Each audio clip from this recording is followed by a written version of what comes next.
What's up, everybody? It's Trevor again, back with Seco Fence. We're gonna jump right into this one. Today we're building a wrought iron sliding gate with the LiftMaster motor. I'm building this gate completely from scratch. We're using 14 gauge red prime steel. We use red prime so you can get a nice even coat of paint on it, and you already got a pre-prime on top of that bare metal. As you see, I'm just taking my time going through, making sure everything is spaced properly, because when you do build a gate from scratch, you can warp very badly. So just make sure you're welding evenly and make sure things aren't getting too hot.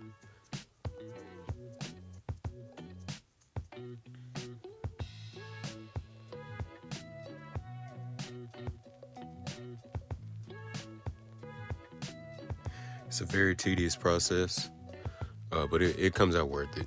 You got a higher quality gate, and you can't go and buy this from anybody. Except me, of course. If you have any gate needs, feel free to reach out. I will build you a custom gate and ship it to you. So we got the gate on the track. Still got a couple circles to go through and put in. This is our guide unit. It's called a V-guide. I prefer this over the Halo. It gives it a cleaner look. And we just got it tacked. That's not a final weld on there. It's just holding it in place to make sure everything is fitting nicely. Okay, now I'm going through with the paint.